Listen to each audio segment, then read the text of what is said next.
Good evening to one and all. Respected Professor S.P. Dhanavil, Chairman, Vanavani Managing Committee, Mr. M. Satish Kumar, Principal, Mrs. Princey Tom, Vice Principal, Mr. Ramesh Kumar, Secretary and Treasurer, Ms. Sandhya, Head Girl, Mr. Srinath, Head Boy, parents, teachers of the school, and students of this Vanavani school. I am very happy to address this annual day, 58th annual day. I would like to share few points to our young students. Why I have accepted immediately to share few thoughts today with the young students. This whole country is believing the talents of our young youths for the prosperity of this country. So I would like to share few words with the young minds.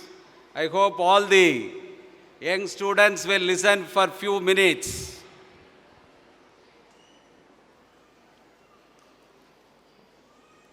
Students are the bright future of this country. This prosperity of this country is with all the students here who are sitting here.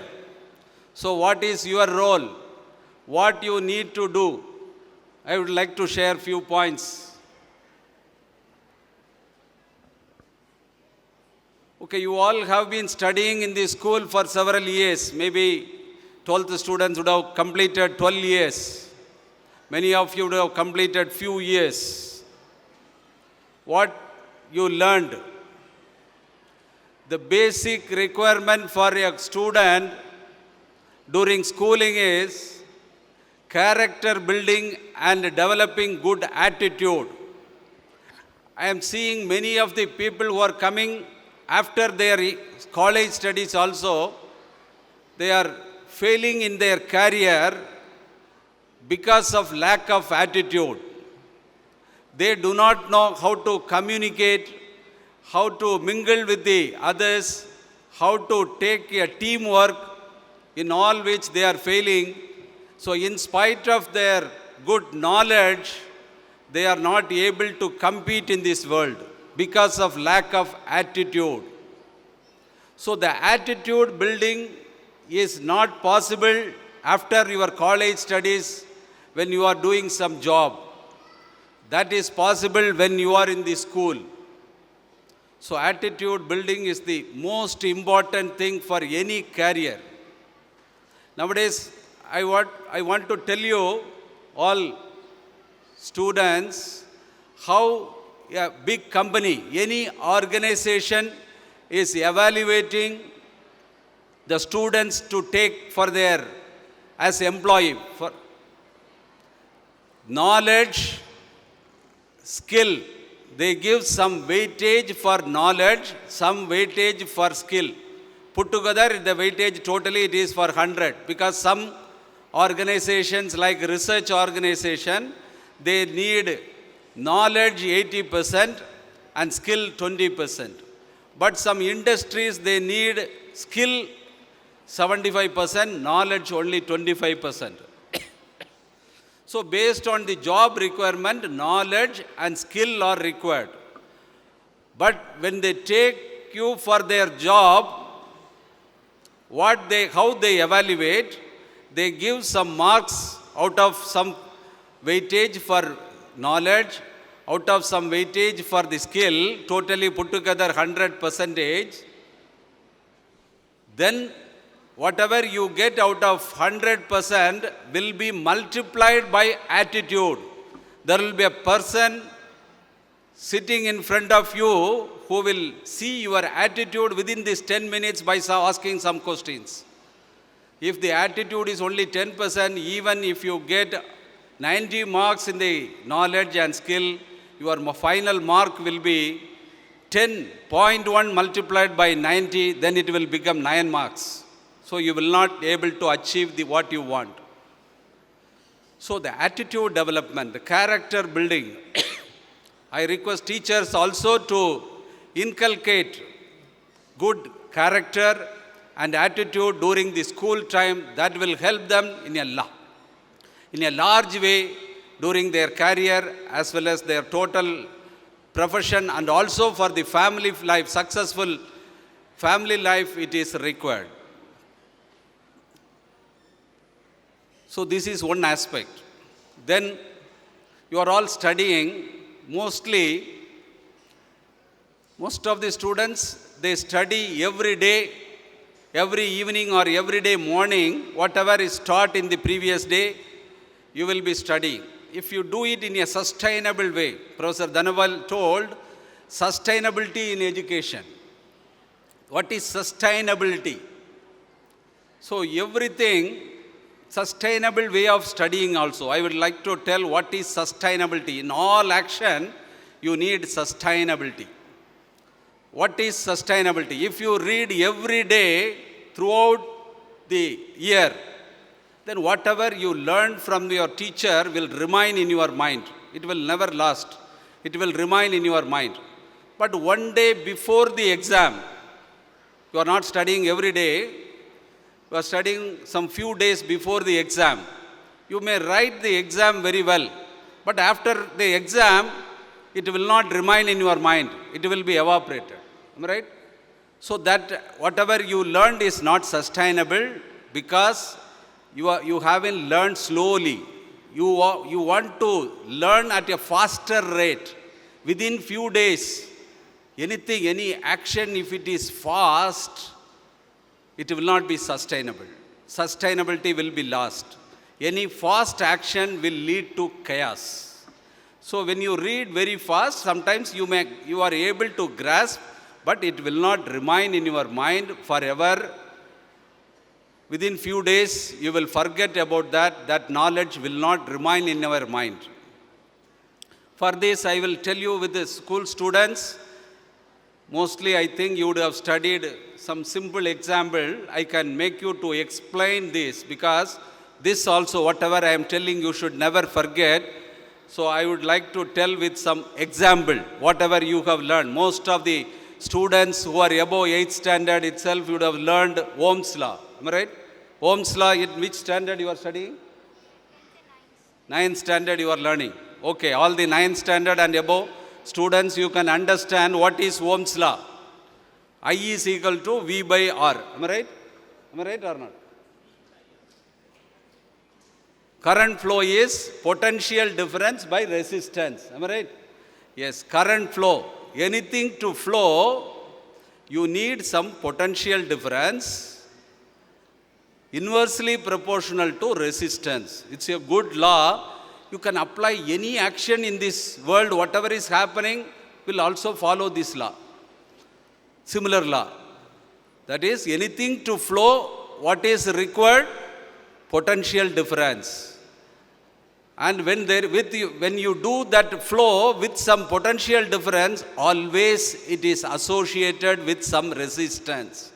When you try to do, you are studying slowly with the slow potential difference, every day you are giving some knowledge to your brain, sustainable way, then your flow will be good. There is no resistance. But in the final exam time, if you want to learn, you have to do it with a higher potential difference. You should not sleep. You should not listen anything else, whatever is happening.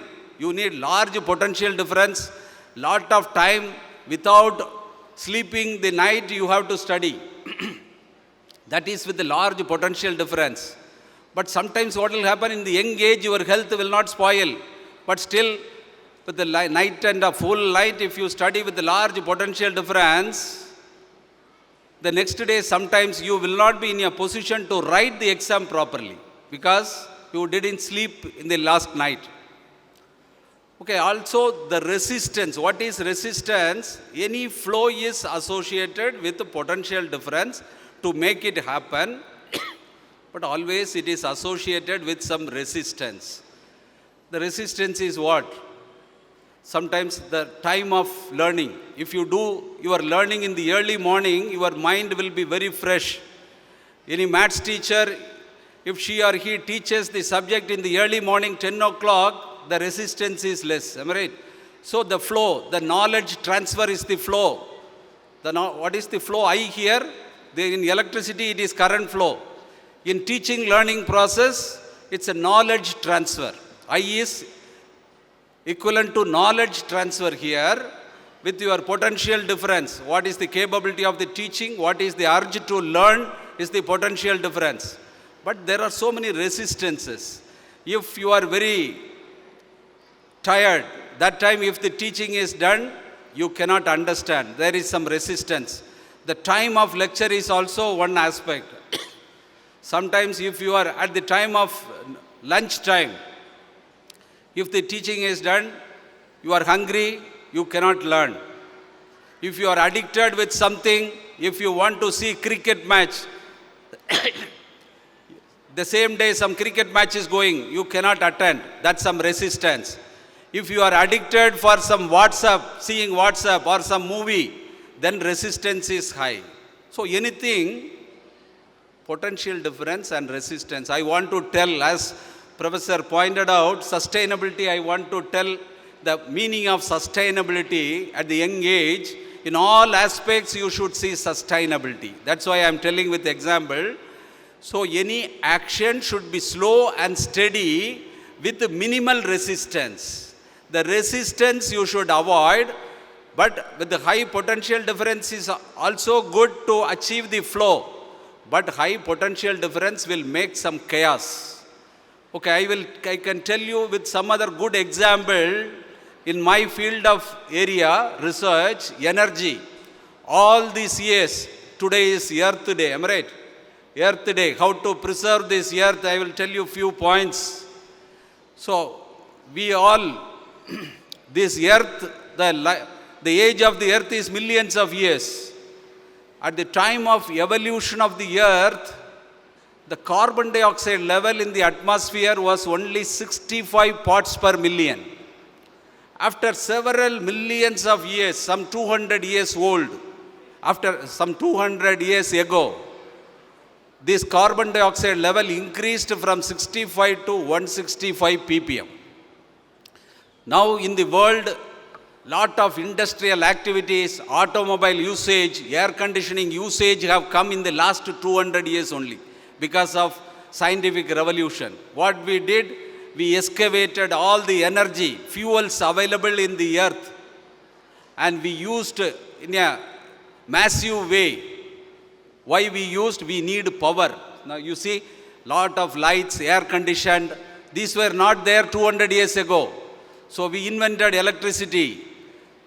We started depleting the fuel. So this fuel were aggressively used in the last 200 years. Then this carbon dioxide level increased from 165 pm to 365 ppm in the year 2000.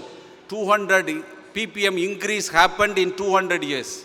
But in the last 20 years, the major population of this world is where? It is there in two countries. 40% of the world population is there in two countries, China and India. We also started using energy in a massive way. So when we use energy for our comfort, it is possible at the cost of making disaster in the surrounding. Okay, when you are, many of ladies are there, you know, when you want to keep your room clean, you should keep the dirt in the outside, am I right? Anything, if you want to make the system perfect, it is possible at the cost of making disorder in the surrounding. Anything. Nothing is possible, perfection in everywhere. If you want to make system perfect, there should be some disorder in the surrounding. So we need energy for our life comfort, but at what cost? At the cost of making disorder to the environment. Now in the last 20 years alone, this increase in carbon dioxide level has increased to 415 ppm. 415 ppm. 30 ppm increase happened in 20 years. In 2000, 200 years ago, it was only 165. In 2000, it was 365. Now it is 415 ppm in 20 years. That means every year we are increasing the carbon dioxide level in the atmosphere by 2.5 ppm. Young students, you all should know, if this carbon dioxide level increased to 600 ppm, parts per million, no human being can live in this planet. That is why we are conducting this Earth Day. We are celebrating this Earth Day. Why? We all should understand, if the carbon dioxide level increases to 600 ppm, no human being can live in this planet. The days are not too far. Even before that, many of the other animals and bird will extinguish from this planet. So, if you take in this pattern 2.5 parts per million per year, hardly some 60 years, when these young kids, when they come to at the age of 70, it is very difficult to live in this planet. So that is why this climate scientists, environmental scientists understood this concept, and they are now promoting this renewable energy for our life comfort. That is generating energy from renewables. We should not excavate the fossil fuels which are accumulated in this earth. And there are so many measures being taken, how to recycle the waste, how to make the world green, planting the trees. So lot of measures are being taken in the recent days to safeguard this planet, to give way for our young kids to live in this planet happily. So on this Earth Day, I request all the citizens, all the young kids particularly, to take pledge how to preserve this planet, how to preserve this planet in a beautiful way. Otherwise, we cannot allow our next generation to live in this planet. So I told two things to the young kids. One is attitude building, character building, and how to preserve this environment for this future. That finally I want to tell what is sustainability. In all action, whatever you do, if it is slow and steady, sustainability will be there. If it is fast, some chaos will happen. Even this energy I told you, when you burn the fuel at a faster rate, energy will be released at a faster rate. But we don't have any technology to capture all the energy into useful energy. You would have studied law of conservation of energy. Energy can be converted into one form to another form. But when you go to college, you will study all energy cannot be converted into your useful required form. You have to liberate most of this 70% of the energy to the atmosphere that will harm this environment. So from this you understood, if any action is very fast, sustainability will not be there. Lot of disorder to the environment surrounding. So this, whatever I have told as example in the teaching learning process, as well in the energy usage, you should understand the meaning of sustainability in all action. Not only in this energy or teaching learning process, in all action sustainability is required. Only if sustainability is there, then peace will be there. In human context, in human behavior, if a person is getting angry, some disorder will happen. Am I right? If you listen carefully, listen whatever the others say. If you don't listen, there will be some chaos everywhere. Slow and steady will win the race. Otherwise, sustainability will not prevail. In human relationship also, you need sustainability to lead a very good life in your family also.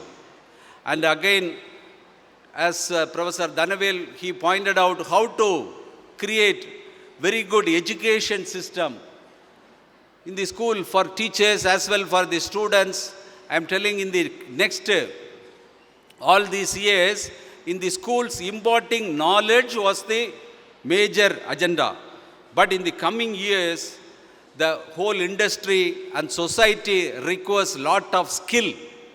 So skill development also required in a large way in the school and college learning, for which it is called the way the teachers need to impart the knowledge to the students is called experiential learning. Not in the communication only through telling something and reading something. The understanding of the students will be very less. I request the students also, there are lots of new simulation methods and other kind of teaching pedagogies are coming.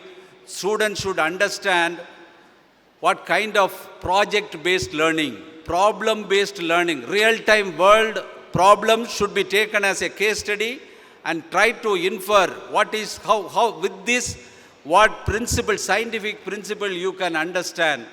So that is called immersion learning. So teachers also I request to go through what is immersion learning.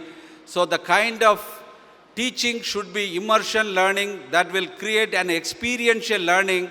The understanding of the students will be very high order, so that in the young age, if they are able to understand lot of principles, they can do lot of wonders when they come to some job or when they start their profession.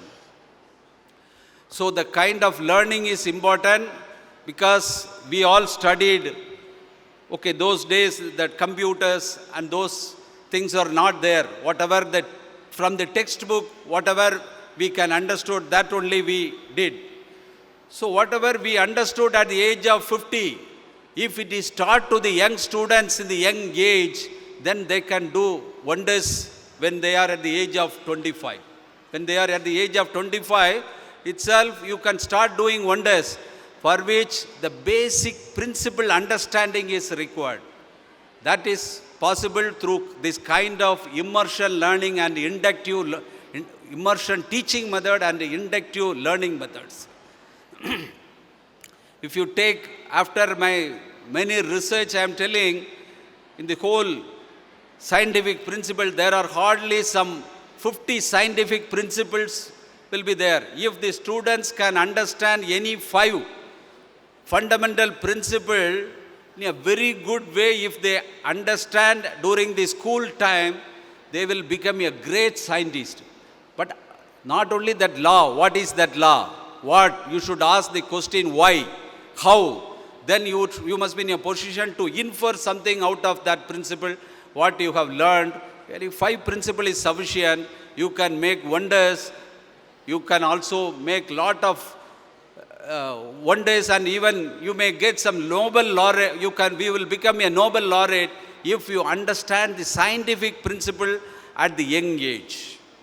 So, my dear students, the students of the school, I request, olden days, some 200 years before, it was agricultural economy. Then it was, in the last 2 centuries, it was industrial economy. In the last 20 years, it was IT economy. But now it is, the next 10 years is going to be knowledge economy. If you have good knowledge, within 2 years you can become billionaires. In earlier days, our Indians to succeed a very good entrepreneur or industrialist, lot of investment required. But in the coming next 20 years, our country is going to become rich and topmost country in the world by using the brains of our children. So I am sure, young kids, you use your brain in a very good way and make this nation a world leader in the near future. And I congratulate all the achievements, all your students and teachers from the principal's report, and many more laurels you have to bring for the school. And I also congratulate all the parents who have taken lot of efforts to bring your children in a very good way. I think this advice is not, and I never think that advice will be useful. this small information, whatever I have given, will be very useful to make your children for a great citizen of this country. I thank the organizers for the opportunity given. Thank you.